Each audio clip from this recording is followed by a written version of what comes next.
Good morning and welcome back to my channel. My name is Marissa and I'm a flight attendant with a major US airline. I'm in San Jose, Costa Rica this morning. It is 3:49 a.m. I woke up at 3 a.m. I have to be downstairs at 4:30. Today's day 2 of a 4-day trip. This is a pretty long trip. I don't fly a lot of 4 days, but this month I have 2 4-day trips on my schedule. But exciting destinations. I got to come to Costa Rica.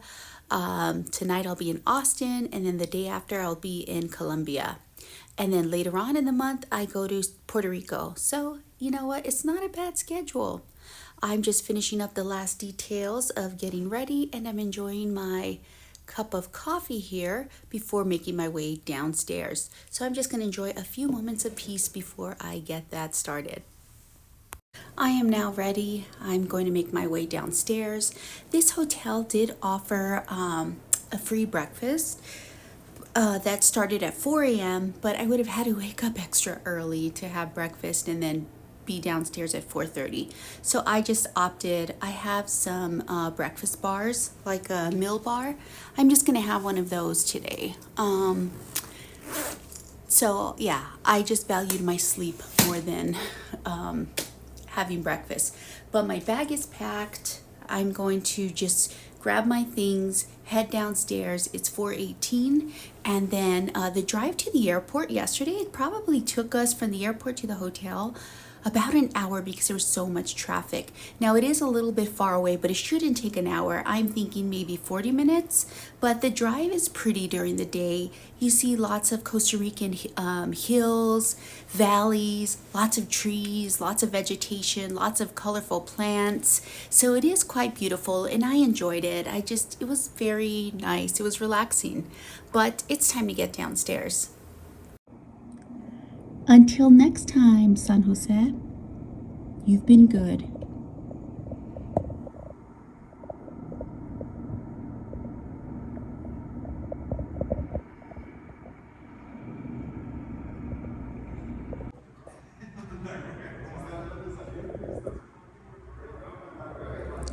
The hotel setup is nice. The only thing is that the voices echo from the bottom. The bad thing about this hotel is that there is a casino on the lower level. You can see it right there. So it kind of makes it for a little bit of a loud place at night, and then the sound just kind of echoes up. So now I'm back at the airport. It took us about 20 minutes, 25 minutes to get to the airport, whereas yesterday it took us an hour to get to the hotel from the airport because of the traffic. We had our briefing with the captain. Flight time is 3 hours and 43 minutes, and he expects it to be bumpy on the climb out.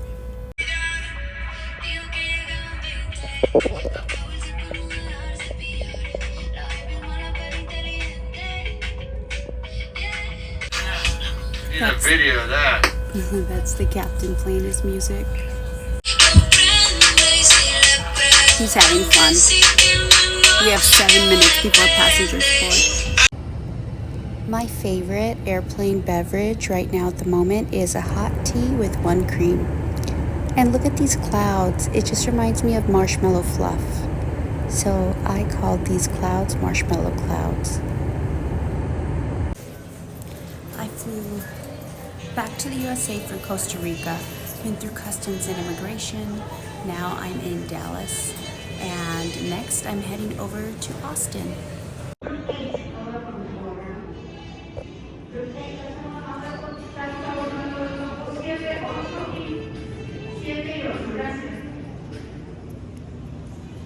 Unexpected sights, sounds, flavors, and many neighborhoods to discover.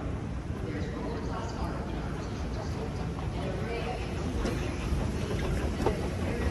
The escalators at the Dallas airport are so steep. These are the escalators that you take to get to the Skylink. The Skylink is a little train that takes you around to the different terminals. On one side of the Skylink, it will take you to a couple of the terminals faster than the other one, and then vice versa. But each train goes to all terminals. It's just if you want a fastest route, for example, to say B terminal, just pick the train that is the fastest route to B, and it does say it above. But if you pick the wrong one by accident, you'll still get there. It just may take a little bit longer.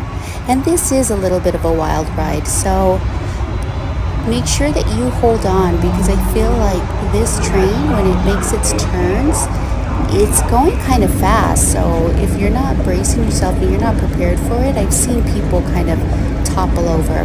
But enjoy the view of the Dallas airport.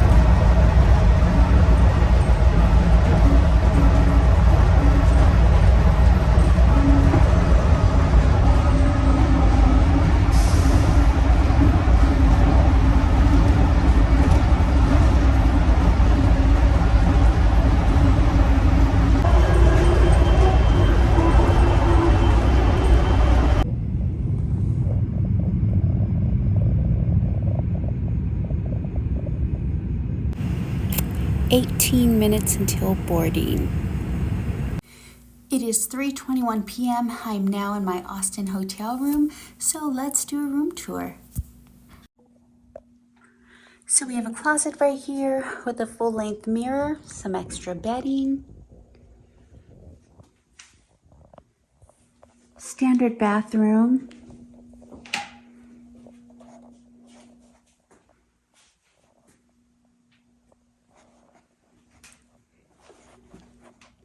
a desk, a large long desk, a bed, and I came in and these were already drawn, which I guess is kind of good because my van time tomorrow is 4 a.m.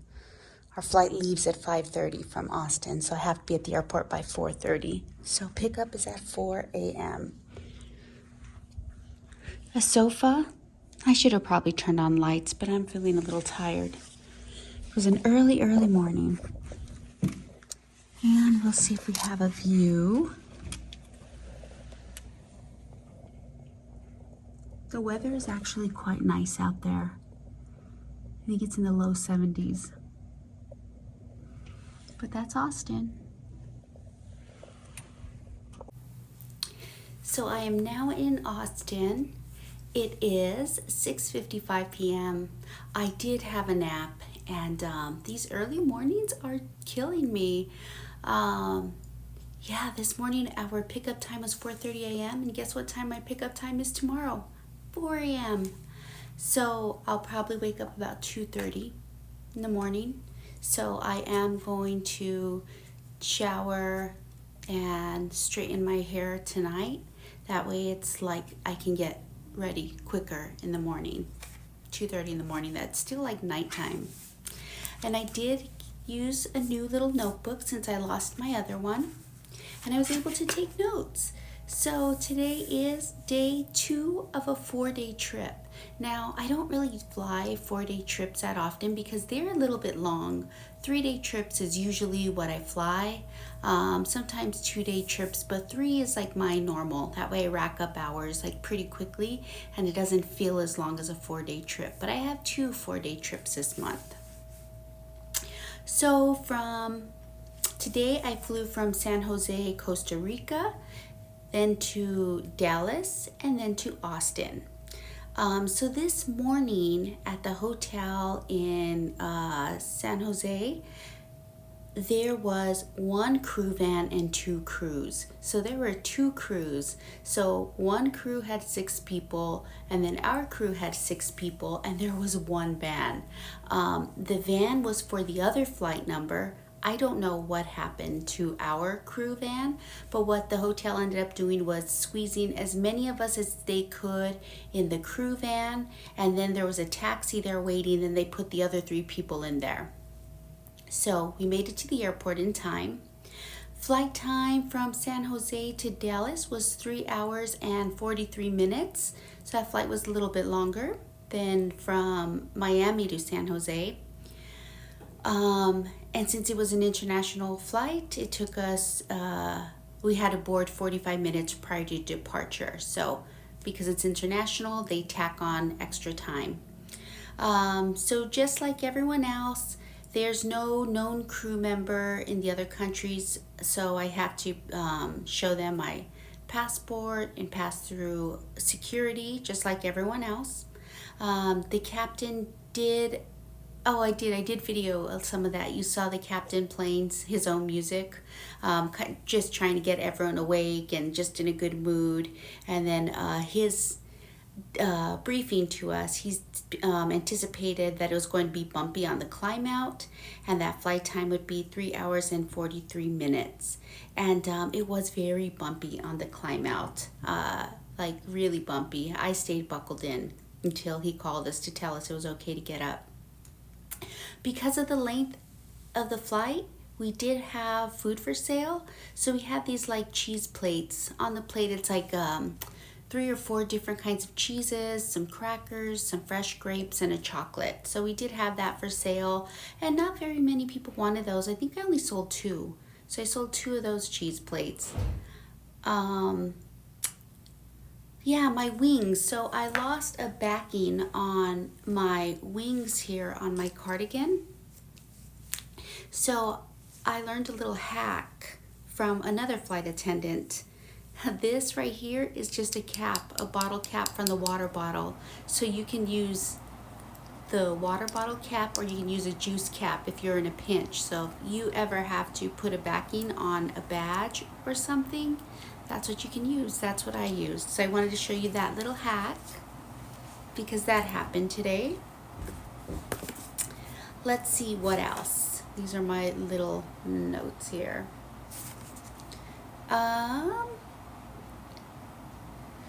Yeah, so the flight is long, but it wasn't long enough to do 2 services. What it was the beverage and accompaniment service, and then it was the buy-on board. So when we go out and do our service, we have the buy-on boards with us if someone wants to purchase some of the food for sale. Then we do a trash pickup. And then the second service, it wasn't technically a second service, it was just a beverage on request. So if passengers wanted something to drink in addition, then we're happy to get it for them. And then another trash pickup. And what we do on flights is we perform 15-minute cabin walkthroughs. And when we do those cabin walkthroughs, we're just checking on passengers, checking on the airplane, checking on the situation, collecting trash. We're just the eyes, the ears, everything, of the airplane. Make sure everyone's feeling well, make sure no funny business is going on, make sure that no one has gone into my exit rows that haven't been briefed that shouldn't be sitting there. Yeah, because that's it. I know that if you see an open exit row, it is tempting to go and sit there because there's more leg room, but that's actually an upgrade that has to be done outside the aircraft, because that seat is like a premium cost seat, and I brief everyone that's going to be sitting there. Like when we are boarding, if I'm in charge of briefing the exit wings, I can see on my tablet how many people and who's supposed to be sitting there.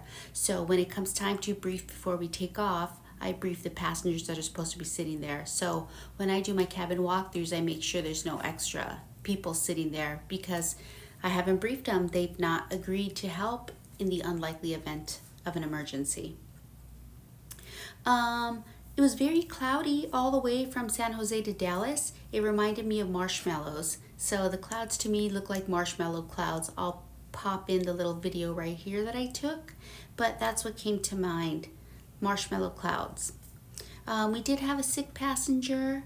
He was feeling nauseous, and then he just spent a long time in the bathroom.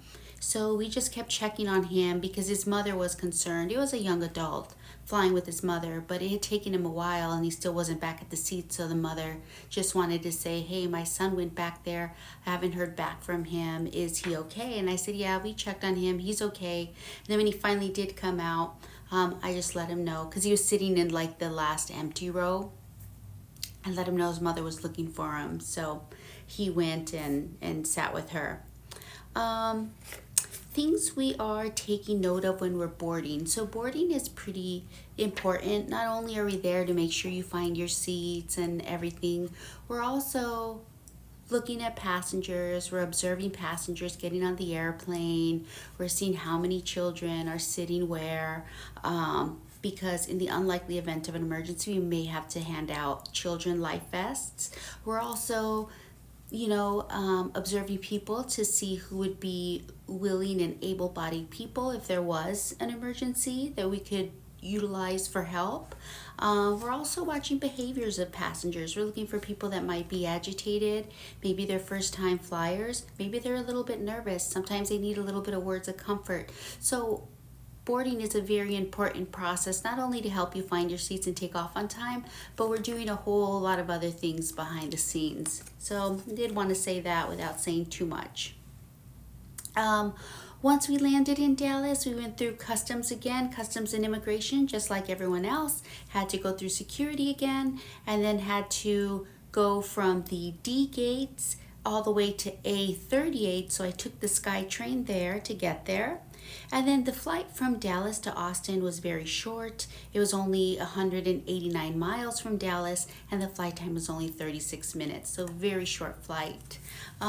Something that happened that was really nice was on this flight, a passenger handed me a box of chocolates for the crew, and she handed us a card for the crew, and she addressed it to flight number 1251. That was our flight that she was on. And she included a card, a greeting card, and it says a very special thank you. And then inside it says with sincere appreciation. And then she hand wrote a note. And it says, thank you for keeping us safe during what must have been a very difficult time for you, your families, and co-workers. Sincerely, Shirley. I just felt like, especially this week, it was hard to come to work. I think no matter what airline, if you're in the aviation industry, when something like that happens, it hits close. And so it was a little bit hard to come to work, and it affects people differently, and that's all that I can really say about that right now. But this was a very kind gesture from a passenger, so I just wanted to share that. That was such a nice card. I thought I would keep it. But that's it for my debrief. So if you enjoyed this video, please give me a thumbs up. And if you have not yet subscribed to my channel and you're interested in seeing what the life of a flight attendant is like, then please hit the subscribe button. And I love your questions. I love your comments. I love your support. Thank you. Thank you for watching. Thank you for everything. I try to answer every comment, either in the comment section by leaving a reply or in the video sometimes. So if you have questions, comments, suggestions, anything, I love to hear from you and I welcome it. All right, guys, until next time, I have to get to bed very early this evening. All right, bye-bye. Tomorrow, where am I off to tomorrow? Tomorrow I'll be in Colombia. So I'm going to Miami and then Colombia, so stay tuned for the next part of this series. All right, bye, guys.